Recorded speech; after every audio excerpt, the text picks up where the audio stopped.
At 7:47 this morning, I received a phone call that stopped me cold. A federal agent I've worked with for over 20 years had a single message. It's over. We found everything. Behind me on this desk sits a seizure inventory document that federal prosecutors will be studying for the next decade.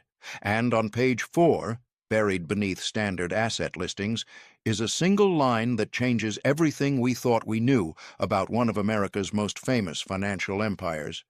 But here's the part the major networks are already getting wrong. This isn't a tax story.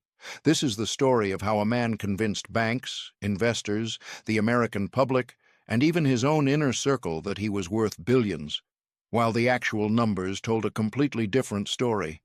A story of forged documents, hidden compartments, terrified witnesses, and a financial house of cards that federal agents spent 4 years waiting to collapse. I'm James Walker. I spent 28 years as a federal prosecutor in the Southern District of New York.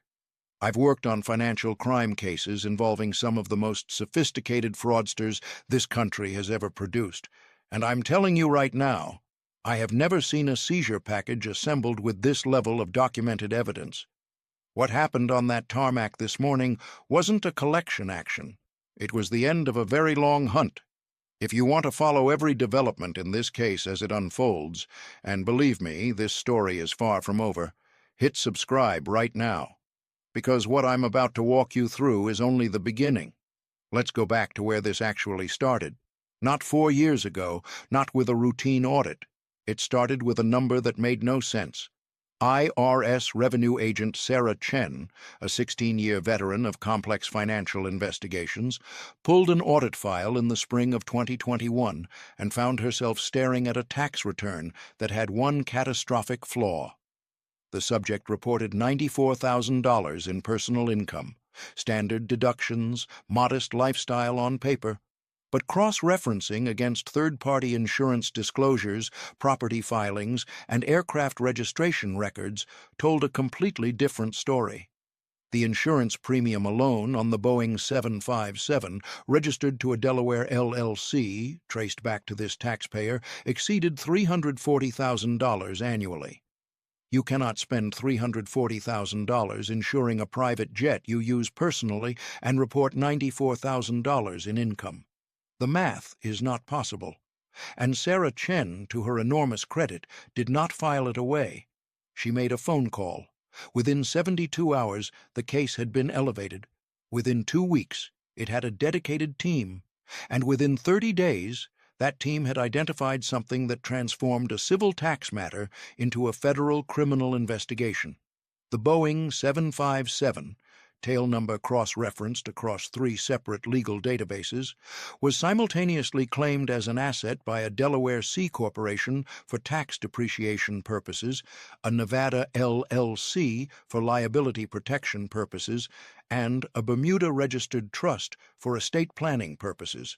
3 entities, 1 aircraft, each claiming full legal ownership, each filing documentation to support that claim. This wasn't aggressive tax planning. Revenue Officer James Whitfield, who was assigned as lead collection officer in March 2022, described it in his internal case notes that are now part of the federal evidentiary record, as the most deliberately constructed ownership obfuscation I have encountered in 19 years of collection work. He wasn't exaggerating. What Whitfield found next was worse. Digging into the financial architecture behind these entities, he discovered 14 separate bank accounts across 7 Manhattan financial institutions, all controlled by shell corporations sharing a single registered address, a mailbox, in a strip mall in Queens. The total liquid balance across all 14 accounts belonging to a man publicly celebrated as a billionaire? $612,000. Not $612 million. $612,000. That's less than the monthly fuel cost of the aircraft he claimed to own 3 different ways. The supposed empire had no money in it, but it had enormous, carefully maintained debt. And that debt was moving in a pattern that forensic accountants would later describe as a closed-loop illusion of solvency. Money borrowed from Entity A was transferred to Entity B to cover Entity B's obligations to Entity C, which then recycled payments back to Entity A to create the appearance of operating revenue. Round and round, year after year. For at least 7 consecutive fiscal years, the entire enterprise had operated at a net loss. Every jet flight, every property, every public display of wealth, funded entirely by a debt merry-go-round that required constant new borrowing to sustain itself. They would not raid the offices. They would go for the aircraft. Here is why that decision was brilliant. Private aircraft are mobile assets. They can be repositioned internationally within hours, placing evidence beyond the reach of domestic warrants. But more critically, the team had Patricia's recordings. They knew documents had been physically stored inside the Boeing 757 itself. Not in the offices, not in the properties. In a custom-built compartment behind the aircraft's rear galley wall, disguised as structural paneling. On October 14, 2023, Federal Agent Diana Reyes, conducting what was documented as a routine civil asset inspection, pressed her hand against the cabin wall panel during a walkthrough and noticed that the sound it produced when tapped was inconsistent with the surrounding panels. It was hollow. Behind the false panel, investigators discovered a fireproof compartment containing a locked document case. Inside that case, 400-plus pages of financial records, a handwritten transaction ledger spanning 8 years of actual organizational cash flow, and the USB backup of Patricia's original drive, apparently kept as the organization's own insurance policy. The net worth calculation performed by forensic accountants after reviewing the full evidentiary record produced a number that no one in the public had ever seen attached to this name. Negative $134 million. Not a billionaire operating at reduced capacity. Not a wealthy man facing a temporary liquidity crisis. A man who had been insolvent for nearly a decade, borrowing constantly to project an image of wealth that existed nowhere except in fraudulent documents and public perception. This morning's seizure of the Boeing 757 was not a collection action. The aircraft's value does not come close to satisfying the outstanding federal tax liability, which has now compounded to over $18 million. The IRS did not chain that landing gear to recover money. They chained it to preserve evidence of bank fraud, wire fraud, securities fraud, insurance fraud, and a conspiracy to obstruct federal collection that was being actively executed as recently as 48 hours ago. What happens from here is federal prosecution territory, not collection territory. The grand jury that has been seated in the Southern District of New York has been reviewing this evidence package since February. Multiple individuals connected to this organization have already received target letters, the formal notification from federal prosecutors that you are the subject, not merely a witness, of a criminal investigation. The aircraft sits under federal guard on that tarmac tonight. The documents are in an evidence facility. The recordings are transcribed. The ledger is analyzed. The mathematics are irrefutable. I have stood in front of federal juries with cases I was confident in. I have also watched those cases produce unexpected outcomes when wealth, political connection, and an unlimited legal defense budget entered the equation. So I will not tell you that consequences are guaranteed. What I will tell you is this: the evidence in this case is not circumstantial. It is not technical. It is documented, recorded, photographed, and corroborated by a witness who kept receipts for 2 years because she understood exactly what she was watching. The question this case now forces America to answer is not whether crimes were committed. The question is whether we have built a justice system that applies equally to a man with a $20 million jet and a man with a $612,000 bank balance pretending to be worth billions. I've spent 28 years believing the answer is yes. This case is going to test that belief in front of the entire country. If you want to be here when it does, subscribe. Drop your verdict in the comments right now. Does this man face criminal charges, or does the legal machine find a way out? I read every single one. And share this with someone who still thinks financial crime is a victimless offense. because the banks defrauded here passed those losses directly to ordinary account holders. This story is not over. It is just getting started.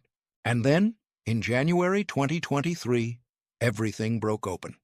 Her name was Patricia Warren. She had been the organization's senior internal accountant for nearly 7 years. She had been fired 4 months earlier, officially for performance issues.